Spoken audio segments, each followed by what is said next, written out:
다르고 쥐젖 안 뽑히면 그냥 제 전 재산 드릴게요. 진짜 쥐젖이 갑질처럼 막 우수수 떨어진다니까요. 흔드는 움직임. 단 한 동작이었지만 멕시코 수비진 전체가 즉각 반응했습니다. 손흥민이 볼을 잡는 순간 2명, 3명의 선수가 동시에 달려들었고 심지어 중원에 있던 선수들까지 수비에 가담하는 모습이 포착됐습니다. 마치 경기장의 모든 시선이 오직 한 명을 향하고 있는 듯했습니다. 그런데 놀라운 일은 그 다음에 벌어졌습니다. 현장 중계 카메라가 포착한 멕시코 벤치의 반응 때문이었습니다. 손흥민의 움직임 하나가 나오자 멕시코 감독은 자리에서 벌떡 일어났고 즉시 벤치 쪽을 향해 무언가를 강하게 지시하기 시작했습니다. 평소 침착한 모습으로 알려진 감독이었기에 그 장면은 더욱 충격적으로 다가왔습니다. 해설진조차 순간 말을 잇지 못했습니다. 전문가들은 경기 후 이렇게 평가했습니다. 손흥민은 아직 골을 넣지도 않았다. 하지만 멕시코 감독은 이미 가장 위험한 선수가 누구인지 알고 있었다. 그 한 번의 움직임만으로 전술 수정이 이루어졌다. 실제로 이후 멕시코는 손흥민을 막기 위해 수비 라인을 계속 조정하며 대응에 나섰습니다. 하지만 아이러니하게도 손흥민을 향한 집중 견제는 다른 공간을 만들어내기 시작했습니다. 멕시코가 손흥민을 묶기 위해 움직일수록 한국의 다른 공격 자원들에게 기회가 열리기 시작한 것입니다. 경기는 점점 예측 불가능한 방향으로 흘러갔습니다. 누가 먼저 균형을 깨뜨릴 것인가? 누가 조 1위를 손에 넣을 것인가? 과달라하라 스타디움을 가득 메운 관중들 역시 숨을 죽인 채 다음 장면을 기다렸습니다. 그리고 모두가 알고 있었습니다. 이 경기의 중심에는 결국 손흥민이 있다는 사실을. 멕시코가 가장 두려워한 이름, 대한민국 주장 손흥민. 그의 발끝에서 시작된 작은 움직임 하나가 조별리그 전체의 운명을 뒤흔들기 시작하고 있었습니다. 전반전이 시작되자마자 경기장의 분위기는 예상보다 훨씬 거칠게 흘러갔습니다. 과달라하라 스타디움을 가득 메운 멕시코 팬들은 경기 시작 휘슬이 울리는 순간부터 엄청난 함성을 쏟아냈고 대한민국 선수들은 마치 적진 한가운데 들어선 듯한 압박감 속에서 경기를 풀어나가야 했습니다. 멕시코는 초반부터 공격적으로 나섰습니다. 조 1위를 향한 욕심을 숨기지 않은 채 강한 전방 압박과 빠른 측면 공격으로 한국의 수비진을 흔들기 시작했습니다. 반면 한국은 다소 긴장한 모습이었습니다. 패스 연결은 매끄럽지 않았고 선수들의 움직임 역시 평소보다 무거워 보였습니다. 일방적인 홈 응원에 영향을 받은 것인지 경기 초반만큼은 멕시코가 흐름을 주도하는 듯했습니다. 그 순간 이강인이 먼저 분위기를 바꾸기 위한 행동에 나섰습니다. 상대 선수를 향해 과감한 태클을 시도하며 절대 기세에서 밀리지 않겠다는 의지를 드러낸 것입니다. 관중석에서는 거대한 야유가 터져나왔고 경기장은 순식간에 뜨거워졌습니다. 하지만 대가는 있었습니다. 주심은 곧바로 옐로카드를 꺼내들었고 이강인은 경기 시작도 얼마 지나지 않아 경고를 안고 뛰어야 하는 부담을 떠안게 됐습니다. 홍명보 감독의 계산에도 변수가 생긴 순간이었습니다. 멕시코는 이 틈을 놓치지 않았습니다. 더욱 거세게 공격을 몰아붙였고 마침내 결정적인 기회를 만들어냈습니다. 측면에서 올라온 크로스, 그리고 골문 앞으로 쇄도한 공격수의 강력한 헤딩슛. 순간 경기장 전체가 환호성을 터뜨릴 준비를 했습니다.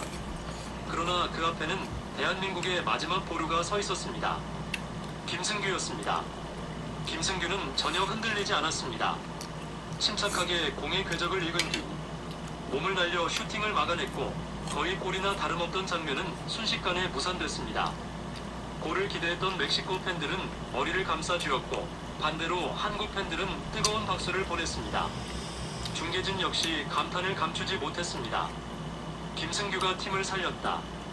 엄청난 집중력이다. 위기의 순간을 완벽하게 막아냈다. 실제로 이 선방은 경기 흐름을 바꾸는 중요한 장면이 됐습니다. 멕시코가 계속 몰아붙였지만 한국 선수들은 흔들리지 않았고 조금씩 자신들의 리듬을 되찾기 시작했습니다. 그리고 마침내 모두가 기다리던 이름이 등장했습니다. 손흥민. 그동안 조용히 기회를 엿보던 손흥민이 본격적으로 멕시코 진영을 흔들기 시작한 것입니다. 후방에서 길게 연결된 패스가 손흥민 앞으로 향했습니다. 손흥민은 지체하지 않았습니다. 공을 잡자마자 곧바로 슈팅으로 연결했고 공은 그대로 골문을 향해 날아갔습니다. 순간 관중석에서는 환성이 터져나왔습니다. 골이 들어가는 듯 했습니다. 하지만 마지막 순간 멕시코 수비수가 몸을 던져 가까스로 걷어냈습니다. 아쉬움이 경기장을 뒤덮었습니다. 다만 곧이어 오프사이드 깃발이 올라가며 설령 골이 들어갔더라도 인정되지 않는 상황으로 확인됐습니다. 그럼에도 이 장면이 남긴 충격은 컸습니다. 손흥민이 단 한 번의 기회만으로도 얼마나 위험한 선수인지를 멕시코에 각인시켰기 때문입니다. 그리고 바로 그때 멕시코 벤치에서 예상치 못한 변화가 나타났습니다. 아길레 감독이 수비 라인을 대폭 낮추기 시작한 것입니다. 원래 계획대로라면 수비를 끌어올려 한국을 강하게 압박해야 했지만 손흥민이 보여준 단 한 번의 침투가 그 계획 자체를 흔들어 버렸습니다. 전문가들은 이 장면을 흥미롭게 분석했습니다. 손흥민의 존재감이 전술을 바꿨다. 한 번의 움직임으로 멕시코 전체 수비가 뒤로 물러났다. 상대가 손흥민을 두려워하기 시작했다. 실제로 이후 멕시코는 공격 숫자를 늘리면서도 수비 라인을 함부로 올리지 못했습니다. 손흥민에게 뒷공간을 허용하는 순간 치명적인 결과가 나올 수 있다는 사실을 직접 확인했기 때문입니다. 수비가 내려앉자 이번에는 이강인이 경기의 중심으로 떠올랐습니다. 이강인은 플레이메이커 역할을 맡아 중원 깊숙한 곳까지 내려왔고 볼을 배급하며 공격의 방향을 조율하기 시작했습니다. 그의 발끝에서 한국의 공격이 살아났습니다. 이재성을 향한 크로스가 날아갔지만 조금 길어지며 결정적인 기회로 이어지지 못했고 이어 서령우를 향한 정확한 롱패스까지 연결하며 멕시코 수비를 계속 흔들었습니다. 한국은 점점 자신감을 얻고 있었습니다. 이후 이한범이 오른쪽 측면을 돌파하며 중앙의 이재성을 향해 날카로운 크로스를 올렸지만 아쉽게도 공은 발끝에 닿지 않았습니다. 관중석에서는 탄식이 터져나왔고 벤치에서는 아쉬움이 흘러나왔습니다. 결정적인 장면들이 있었지만 그렇게 소중한 거였구나. 당신 딸이 준 보물 같은 선물. 근데 만약에 이게 이렇게 떨어져서 부서지기라도 하면은 완전 마음 아프시겠네.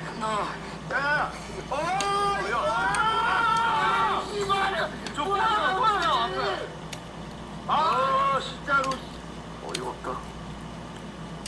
자체 실수로 골 넣는. 야 부정자 그 이제 2차전이에요. 멕시코전. 대한민국 대 멕시코. 우리가 1차전 체코전에 우리 후토크가 180만이 너무 감사하고 인사 한번 해야 돼. 감사합니다. 야 관중 봐라. 이렇게 멕시코 초반부터 내가 볼 때 벌떼로 그냥 갖다 밀어버릴 텐데 버텨야 돼요. 지금 맞잖아. 버텨야 돼. 이 초반 기서. 아이고. 에이, 야, 뭘 그걸 뭐 정보를 줘. 약간 3분밖에 안 되는데. 형, 저 정도면 다행인 것 같아. 야, 잘했어. 이것도 괜히 보면은 또. 잘했어, 야. 레프리 맞네. 우리가 얘기했었잖아요. 우루과이 출신의 주심인데. 저 타이밍이야. 네. 메시도 안 줬잖아. 이거 막,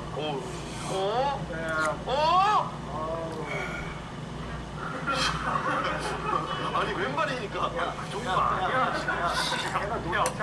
지금 한 35m 되는 것 같은데. 그래도 왼발이니까. 저건 나도 히메네스가 버티는 게 너무 좋아서. 나와! 그냥 나오란 말. 원만 내면 상부석도 된다고. 평생 고정할 수 있다니까. 다른데 상조를 가입할 수 있잖아. 가입했어도 50만 원 위약금 50만 원 지원해. 위약금은 형이 맨날 많이 내다고. 원래 형 아정당이 이런 지원금 많이 주는 걸로 유명하지. 이거 봐, 이거 뭐라고? 이거 봐. 뭘 보라고? 가만히 두면 손해. 아정. 오케이. 와! 손흥민!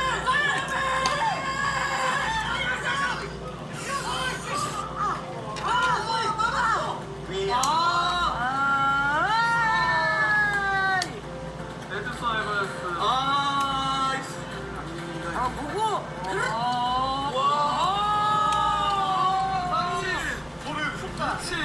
와. 야, 풀었다.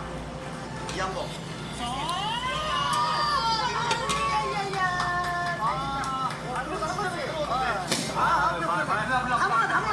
다물어 니가. 이 집어야. 와, 오케이 오케이. 잡아. 오케이.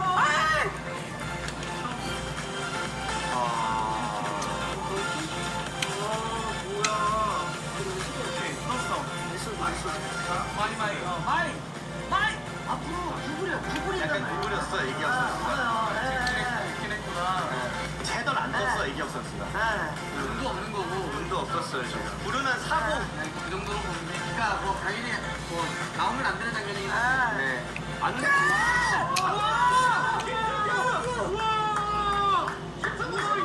이거 미쳤다 이거. 우와. 와 진짜 잘 나왔다 이거. 엄지성. 됐어.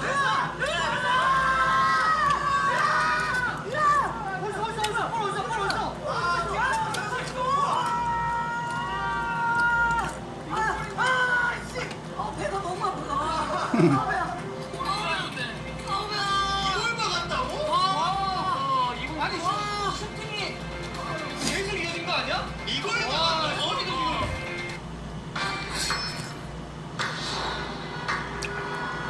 기름값 오를 땐 어쩔래? DMI가 알려줄게. 기름 없이 달리는 EV 모드가 가능한 DMI 시스템의 고효율 주행. 나로 하이브리드 HDMI.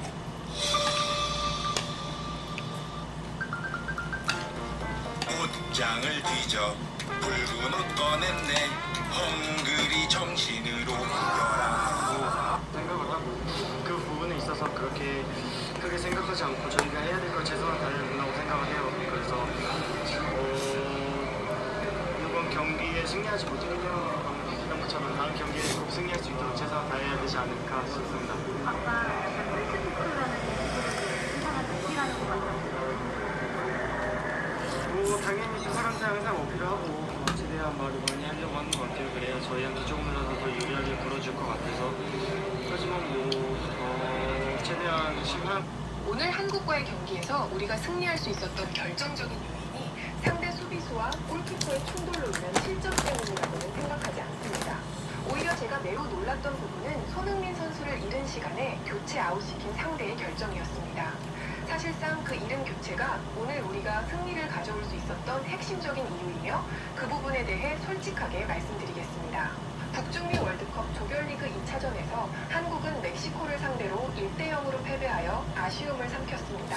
그러나 이날 김승규 골키퍼와 수비수 간의 충돌로 인한 실점보다 멕시코의 아기레 감독이 손흥민의 이른 교체 아웃에 대해 털어놓은 솔직한 이야기가 현지에서 더 큰 공감을 얻고 있는 상황인데요. 자세한 내용을 좋아요 버튼과 함께 살펴보겠습니다. 오늘 한국과의 경기에서 우리가 이길 수 있었던 결정적인 이유를 묻는 질문을 많이 받았습니다. 대부분 한국의 골키퍼와 수비수 충돌로 인한 행운의 실점을 이야기하시더군요. 하지만 저는 그렇게 생각하지 않습니다. 솔직하게 말씀드리면 오늘 우리의 승리는 한국이 손흥민을 빠른 시간 안에 교체 아웃시킨 그 결정에서 나왔다고 봅니다. 왜 손흥민의 이른 교체가 경기의 분수령이었는지, 그리고 손흥민이라는 선수가 우리에게 얼마나 큰 위협이었는지 그 이야기를 지금부터 솔직하게 해보겠습니다. 먼저 우리는 한국을 상대로 경기 초반에 정말 힘든 싸움을 했습니다. 경계 대상 1호로 지목한 손흥민이 우리 수비 배후 공간을 계속해서 침투해 들어왔거든요. 단 한 명의 선수 때문에 우리는 수비 라인 전체를 뒤로 물러서 설정할 수밖에 없었습니다. 라인을 내리다 보니 자연스럽게 우리가 가장 자신 있어 하는 빠른 역습 형태의 공격을 전혀 가져갈 수 없었어요. 손흥민 한 명이 우리 팀의 공격 방식 자체를 봉쇄해버린 겁니다. 축구에서 한 선수 때문에 팀 전체의 전술을 바꿔야 하는 경우는 흔치 않습니다. 메시나 호날두 같은 선수들이 그랬죠. 오늘 손흥민이 우리에게 딱 그런 존재였습니다. 경기 전 우리 분석팀이 손흥민의 침투 패턴을 며칠 동안 연구했는데 실제 경기에서는 그 패턴조차 예측 불가능할 정도로 다양했어요. 손흥민은 이날 경기에서 드리블 성공률 100%를 기록했습니다. 단 한 번도 볼을 빼앗기지 않았다는 뜻이에요. 월드컵 무대에서 그것도 우리 같은 강팀의 압박 속에서 드리블 성공률 100%를 기록한다는 건 정말 믿기 어려운 수치입니다. 우리 수비수들이 손흥민에게 달려들 때마다 그는 한 박자 빠르게 볼을 다뤘어요. 그러다 보니 자연스럽게 볼 점유의 주도권을 한국에게 내줄 수밖에 없었습니다. 우리가 아무리 압박을 해도 손흥민은 영리하게 볼을 지켜냈고 그 과정에서 우리 선수들의 체력만 소모되었죠. 볼을 가지지 못하면 계속 따라다녀야 하잖아요. 전반전이 끝났을 때 우리 미드필더들의 활동량이 평소보다 훨씬 많았던 것도 바로 그 때문입니다. 하프타임에 선수들에게 물을 충분히 마시게 하고 다리 마사지를 받게 한 것도 손흥민을 쫓느라 소모된 체력을 회복시키기 위해서였어요. 뿐만 아니라 손흥민은 자신의 동료들을 위해 최전방에서 거친 몸싸움을 마다하지 않았습니다. 지상볼 경합 성공률 100%라는 수치를 봤을 때 저는 정말 놀랐어요. 보통 스피드가 빠른 공격수는 몸싸움에 약한 경우가 많은데 손흥민은 스피드와 피지컬을 모두 갖춘 선수였습니다. 그래서 우리는 손흥민을 더더욱 경계할 수밖에 없었습니다. 보통의 공격수는 몸싸움이 들어오면 쉽게 볼을 내주는데 손흥민은 그 거친 압박 속에서도 볼을 지켜내고 동료에게 연결했어요. 이런 완성형 공격수를 막는다는 건 정말 어려운 일입니다. 특히 전반 초반 손흥민이 우리 수비 라인을 무너뜨리고 칩슛을 시도했을 때는 정말 심장이 멎는 줄 알았습니다. 그 순간 벤치에 있던 우리 코칭 스태프 전원이 자리에서 벌떡 일어났어요.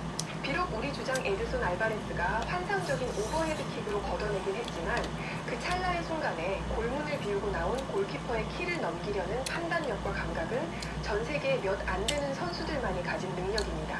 그 장면을 보면서 저는 왜 손흥민이 세계적인 선수인지 다시 한번 실감했어요. 평범한 공격수라면 그 상황에서 슈팅을 강하게 때렸겠지만 손흥민은 순간적으로 골키퍼의 위치를 읽고 가장 영리한 선택을 했거든요. 그런데 경기를 치르면서 한 가지 의아한 점이 있었습니다. 한국의 전술 자체가 손흥민의 빠른 스피드를 살리는 방향이 아니었다는 거예요. 계속해서 점유하려는 움직임만 보이더군요. 만약 한국이 점유 위주의 전술이 아니라 손흥민의 스피드를 살려서 우리 수비 뒷공간을 직접 노리는 전술을 사용했다면 우리는 훨씬 더 힘든 경기를 했을 거라고 생각합니다. 솔직히 그 부분이 우리에게는 다행이었어요.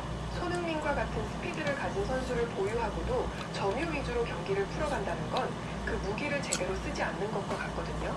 우리 입장에서는 가장 무서운 시나리오를 피한 셈입니다. 또 한 가지, 제가 지도해본 경험이 있는 이강인에 대해서도 말씀드리고 싶습니다. 이강인은 손흥민에게 침투 패스를 찔러줄 수 있는 능력을 가진 선수예요. 그런데 오늘 한국은 이강인에게 수비 쪽으로 내려와서 볼을 돌리는 역할을 부여하더군요. 손흥민에게 침투 패스를 연결하는 것이 어려워진 거죠.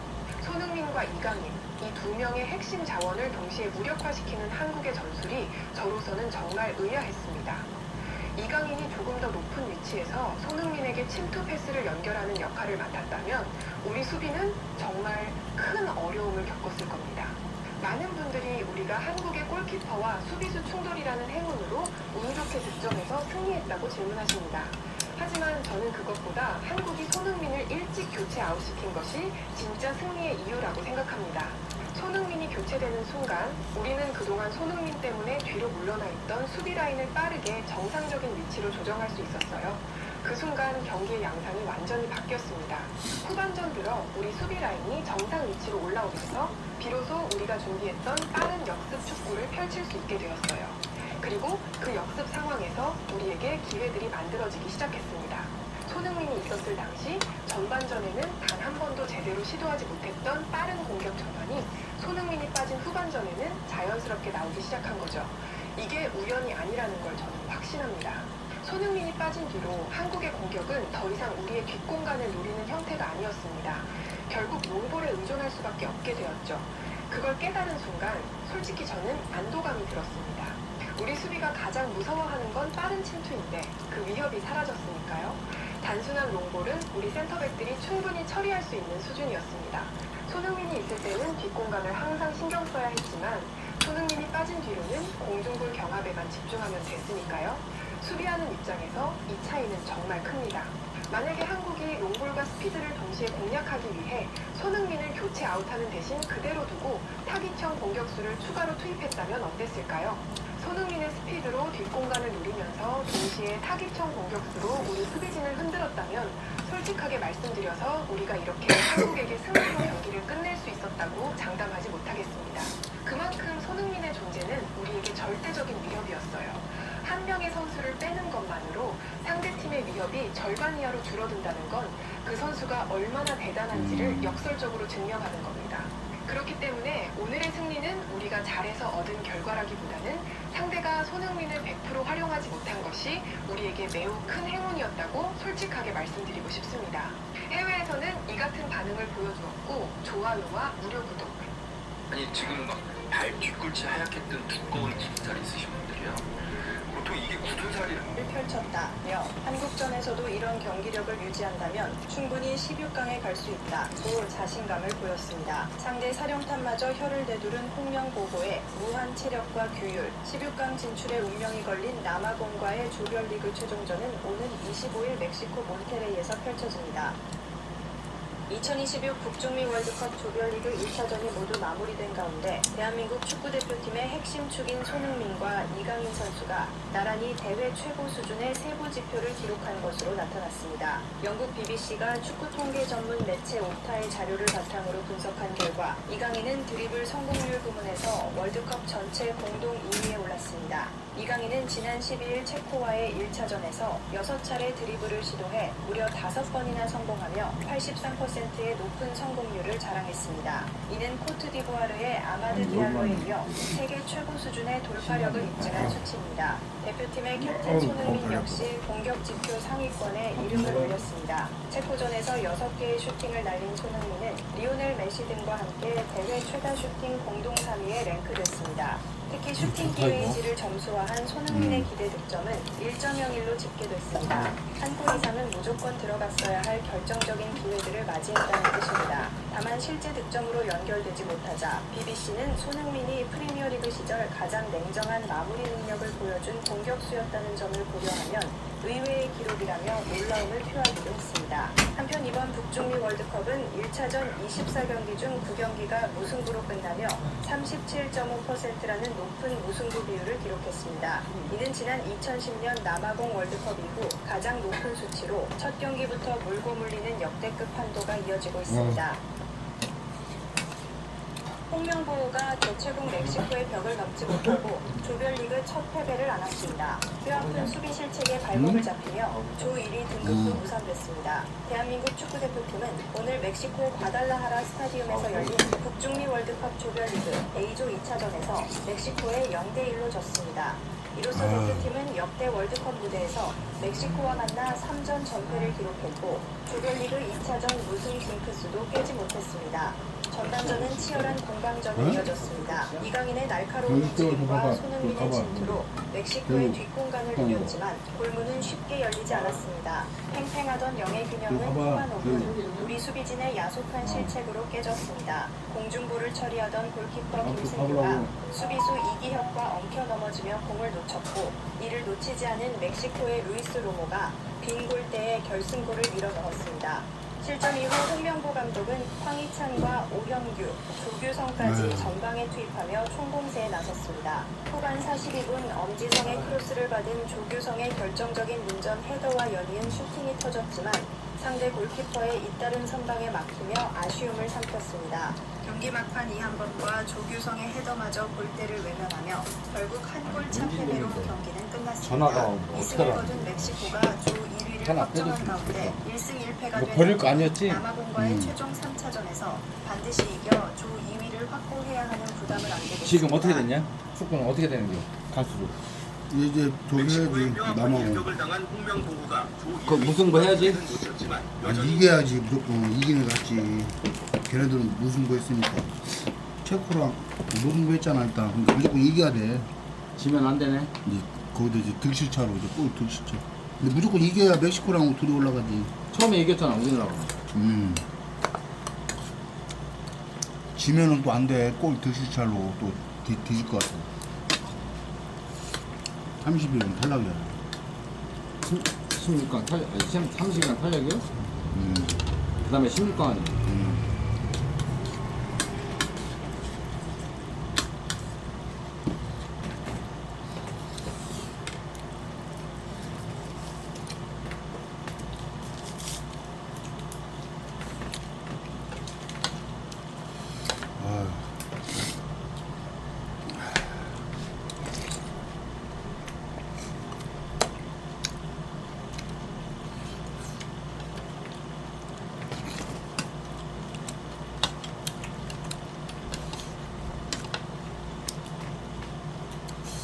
내가 생각해도 손흥민은 왜 뺐지? 몰라. 중간에 빼버렸지? 컨디션이 안 좋았네. 훈명과 뺐지?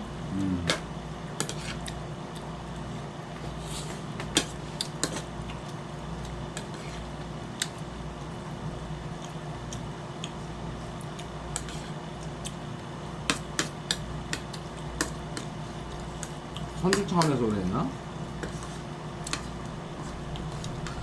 조금씩밖에 안 뛰게 하던데? 그러니까.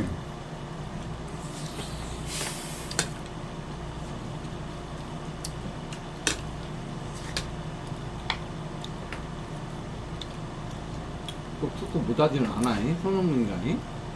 잘하지. 잘하는데 왜 뺐습니까? 단 3분 만에 완성할 수 있습니다. 치아가 모두 있으시든 일부가 없으시든 전혀 없으시든 상관없이 누구나 사용할 수 있습니다. 변색되지 않고 치과를 갈 필요도 예약도 필요 없습니다. 뜨거운 물에 잠깐 담가 부드럽게 만든 후 입에 넣고 가볍게 물기만 하면 내 입에 꼭 맞게 완벽하게 밀착됩니다. 즉시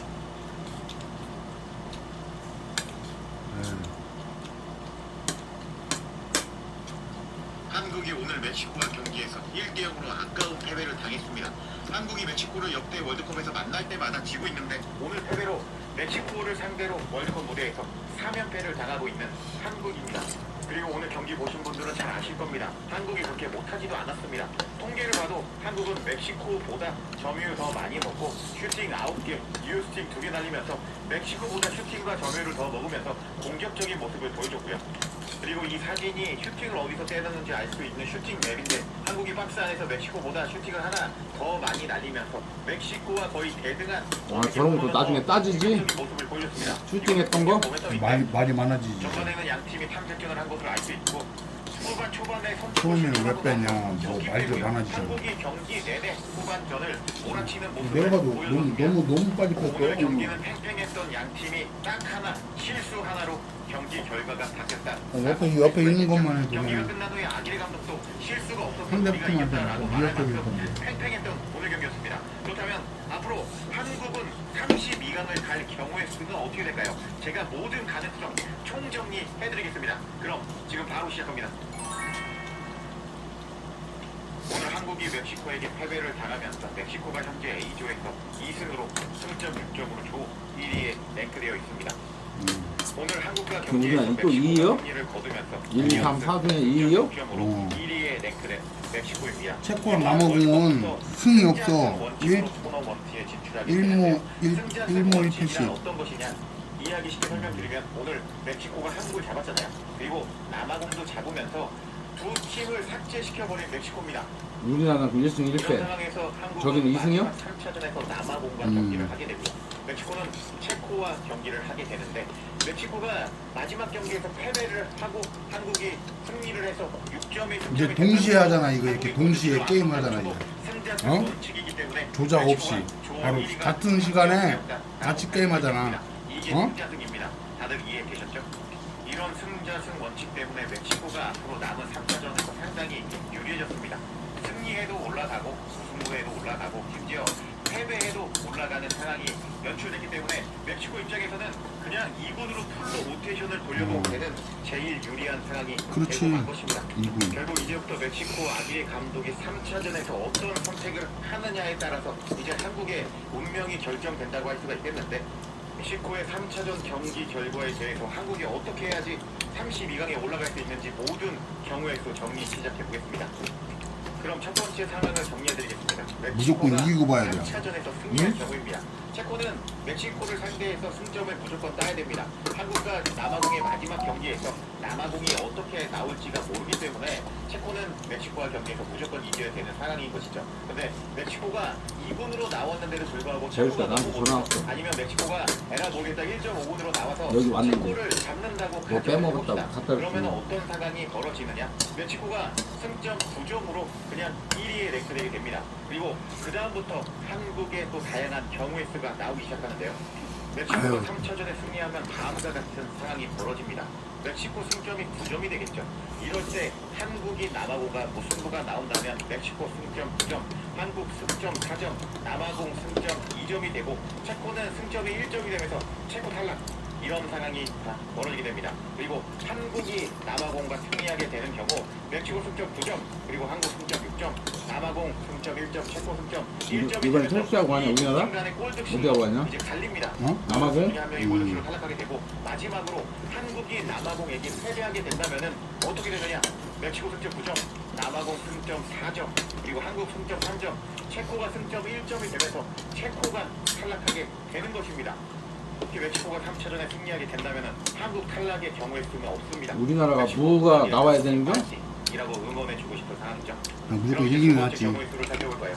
멕시코 기준으로 멕시코가 무승부를 쳤을 때를 봅시다. 그렇다면 멕시코 승점이 7점이 되고 무조건 이겨야 돼. 승점이 2점이 되죠. 이기는 게 나아. 무조건 이겨야 돼. 그래야지 안심해. 한국이 남아공과 무승부를 기록했을 시 멕시코 승점 7점, 한국 승점 4점, 그리고 남아공과 체코가 승점 2점이 되면서 이 두 팀이 꼴득실로 탈락과 그 다음에 32강 진출 여부가 결정이 됩니다. 그렇다면 한국이 남아공에게 승리했을 때는요, 멕시코 승점 7점, 한국 승점 6점, 체코 승점 2점, 그리고 남아공이 승점 1점 되면서 남아공 탈락 확정. 그렇다면 한국이 남아공한테 패배했을 때 어떤 상황이 벌어질까요?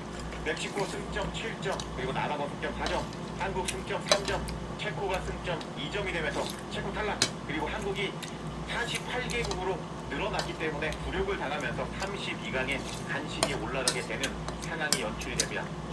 그래서 멕시코가 무승부를 기록해도 한국은 어떤 경우가 나와도 32강 무조건 간다라고 볼 수가 있겠습니다. 그렇다면 이제 마지막 상황을 볼까요? 이미 승자승 원칙으로 멕시코는 32강을 조 1위로 확정 지었기 때문에 멕시코가 2분을 돌리면서 아예 로테이션 100% 돌려서 진다, 그런 상황이 된다라고 가정해 보겠습니다. 그런 상황에서 한국의 경우도 세 가지가 나오겠죠. 한국과 남아공이 무승부를 거둘 때 멕시코 승점 6점, 한국 승점 4점, 체코 승점 4점, 그리고 남아공의 승점이 2점이 되면서 골드실이 아니라 승자승 원칙이기 때문에 한국이 2위로 32강에 가게 됩니다. 그러면 한국이 승리하면 어떻게 되느냐? 멕시코 승점 6점, 한국 승점 6점, 체코 4점, 남아공 승점이 1점이 되면서 남아공 탈락, 그리고 승자승 원칙이기 때문에 멕시코 1위, 한국 2위로 32강에 올라가게 됩니다. 그리고 나서 한국이 남아공에게 패배한다면 어떻게 되느냐? 멕시코 승점 6점, 그리고 남아공 승점 4점, 체코 승점 4점으로 두 팀 간의 골득실로 2위로 가냐 3위로 가냐가 결정이 되고 한국은 이렇게 되면 탈락하게 되는 상황이 발생하게 되는 것입니다. 이제 이해하기 쉽게 제가 평평해드리겠습니다. 솔직히 축구란 게 변수가 워낙 많기 때문에 무조건 이겨야 돼. 이제 잘한 팀이 무조건 이기는 게 아닌데 무조건 그냥 2승 가야 돼. 2승으로 가야 돼. 이제 다르게 보시는 분들도 계시겠지만 한국이 오늘 더 잘했음에도 불구하고 운이 나쁘게 김승규 키퍼와 이기혁 선수가 겹치면서 떨어뜨린 세컨드볼을 멕시코가 주워먹으면서 멕시코가 1대0으로 이기는 변수가 나타났습니다. 그만큼 축구에서는 공은 둥글다라는 이야기가 있죠. 수많은 변수가 있기 때문에 꼭 잘하는 팀이 이긴다고 보장할 수가 없습니다. 현재까지 드러난 남아공의 경기력을 본다면 한국이 전력상 5위인 것은 맞습니다. 하지만 오늘 한국이 잘했음에도 불구하고 멕시코에게 진 경우를 감안해 본다면 한국의 100%의 승리를 장담할 수 없습니다. 운이 나쁘다면 남아공이 승리할 수도 있는 상황이 벌어질 수도 있는 것이죠. 그렇기 때문에 한국이 무승부 이상만 거두면은 32강 진출이 확정이 되지만 변수까지 감안해서 운이 나빠서 질 수도 있다는 것을 감안해 본다면은 멕시코가 2군을 내보내든 어떻게 경기를 내보내든지 간에 멕시코가 이기거나 멕시코가 비기면은 한국은 32강에 무조건 간다. 멕시코가 만약에 경기를 던져서 진다. 그러면 한국이 떨어질 가능성이 발생하게 된다라는 것이 현재까지 32강 경우의 수를 가장 잘 설명하는 내용이 아닐까 싶네요. 이렇게 골치 아픈 경우에서 그냥 다 피해왔고 한국이 이기거나